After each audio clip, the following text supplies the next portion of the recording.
तो आज मैं आपको एक अनोखी रहस्यमय कहानी सुनाऊंगा। अगर आप चैनल पर नए हैं तो अभी सब्सक्राइब कर ले तथा कहानी पूरा देखें। अंत में एक अनोखा रहस्य छुपा है। धन्यवाद। तो सुनिए। बहुत समय पहले की बात है। दक्षिण भारत के एक तटीय गांव में आरव नाम का एक मछुआरा रहता था। आरव की भक्ति अन्य लोगों से थोड़ी अलग थी। वह हर सुबह समुद्र में जाल डालने से पहले किनारे पर पड़ी रेत से एक छोटा सा शिवलिंग बनाता और समुद्र के खारे पानी से ही उसका अभिषेक करता था। गांव के अन्य पंडित उसका उपहास उड़ाते हुए कहते थे कि रेत का शिवलिंग और समुद्र का खारा पानी महादेव को कैसे स्वीकार हो सकता है।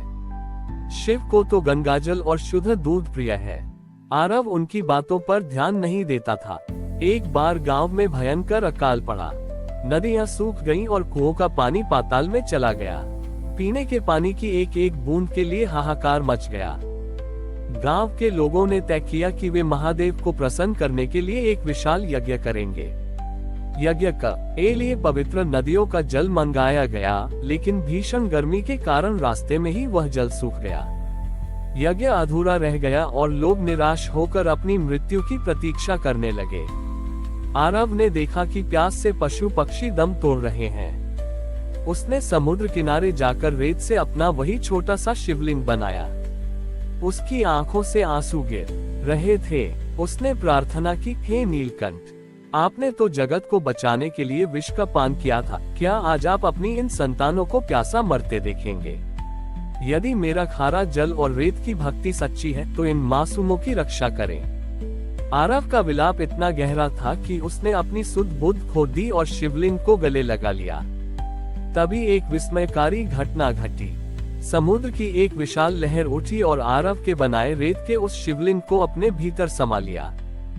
गांव वाले डर गए कि अब महादेव का अपमान हो गया, लेकिन तभी उसी स्थान से मीठे पानी का एक निर्मल झरना फूट पड़ा।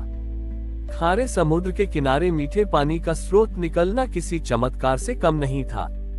पूरे गांव ने उस जल से अपनी प्यास बुझाए और सबके प्राण बच गए।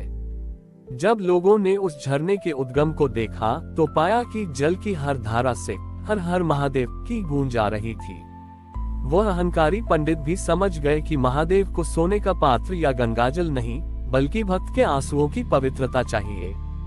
उस दिन के बाद से उस झरने को भक्तधार कहा जाने लगा। आरव की सादगी ने ये सिद्ध कर दिया कि ईश्वर कर्मकांडों में नहीं, बल्कि निस्वार्थ प्रेम और करुणा में बसते हैं। हमारी और भी आध्यात्मिक एवं अनोखी कहानियां देखने के लिए हमारे चैनल पर जाएं तथा धार्मिक एवं पौराणिक अनोखी कहानियां हमारे चैनल पर है। कृपया जाके देखें तथा हमारे चैनल को सब्सक्राइब करके रखें और वीडियो लाइक जरूर करें। धन्यवाद। उस भक्त धारा के प्रकट होने के बाद आरव का जीवन पूरी तरह बदल गया। वह अब केवल एक मछुआरा नहीं रह गया था, बल्कि दूर दूर से आने वाले यात्रियों के लिए एक मार्गदर्शक बन गया था। लेकिन आरव के मन में अभी भी एक जिज्ञासा शेष थी। वह अक्सर उस मीठे झरने के पास बैठकर सोचता कि क्या महादेव केवल संकट के समय ही आते हैं। एक रात जब पूरा गांव सो रहा था, आरव उसी झरने के किनारे बैठा था। तभी उसने देखा कि एक बहुत ही वृद्ध और जर्जर अवस्था में एक व्यक्ति वहां आया। उसके शरीर पर कई घाव थे और वह चलने में भी असमर्थ लग रहा था। वह वृद्ध व्यक्ति झरने के पास पहुंचा और पानी पीने की कोशिश करने लगा, लेकिन उसके हाथ कांप रहे थे। आरव तुरंत दौड़कर गया और अपने हाथों से जल पिलाकर उस वृद्ध की प्यास बुझाए। वृद्ध ने आरव की ओर देखा और कहा, बेटा, तुमने मुझे जीवन दान दिया है, लेकिन क्या तुम जानते हो कि इस झरने का पानी अब धीरे धीरे कम हो रहा है? आरव चौंक गया। उसने देखा कि वास्तव में झरने की धारा पहले से पतली हो गई थी। वृद्ध ने आगे कहा, इस झरने की शक्ति तुम्हारी निस्वार्थ भक्ति थी। जैसे जैसे लोग यहाँ अपनी मनोकामनाएं लेकर आने लगे और बदले में कुछ देने का अहंकार करने लगे, इस जल की पवित्रता कम होने लगी। आरव को समझ आ गया कि लोग अब भक्ति कम और सौदा ज्यादा कर रहे थे। उसने वृद्ध से पूछा, बाबा, इसे बचाने का उपाय क्या है? वृद्ध मुस्कुराया और बोला, वही करो जो तुमने सबसे पहले किया था, शून्य हो जाओ। इतना कहकर वह वृद्ध गायब हो गया। आरव समझ गया कि वह वृद्ध कोई साधारण मनुष्य नहीं, बल्कि उसे सचेत करने आए महादेव के ही रूप थे। अगली सुबह जब गांव वाले आए तो उन्होंने देखा कि आरव ने वहां से अपनी कुटिया हटा ली थी और झरने के पास एक साधारण पत्थर पर लिखा था, ये जल महादेव का प्रसाद है, व्यापार नहीं। यहाँ केवल वह आए जिसके हृदय में करुणा हो, लालच नहीं। आरव ने स्वयं को फिर से समुद्र की लहरों और रेत के शिवलिंग के अर्पण कर दिया। हैरानी की बात ये हुई कि जैसे ही आरव ने दोबारा अपनी साधारण पूजा शुरू की, झरने की धारा फिर से विशाल हो गई। लेकिन अब उस झरने का जल केवल उससे ही मीठा लगता था जिसके मन में छल नहीं होता था। जो अहंकारी होकर आता उसे वह जल खारा ही प्रतीत होता।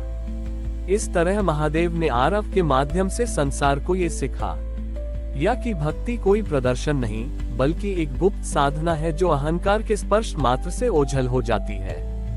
आज भी उस तट पर हवाएं जब चलती हैं, तो वे रेत पर छोटे छोटे शिवलिंग की आकृति उकेर देती हैं, जिसे देखकर लोग आरव और महादेव के उस अनन्य संबंध को याद करते हैं। हमारी और भी आध्यात्मिक एवं अनोखी कहानियां देखने के लिए हमारे चैनल पर जाएं तथा धार्मिक एवं पौराणिक अनोखी कहानियां हमारे चैनल पर है। कृपया जाके देखें तथा हमारे चैनल को सब्सक्राइब करके रखें और वीडियो लाइक जरूर करें। धन्यवाद।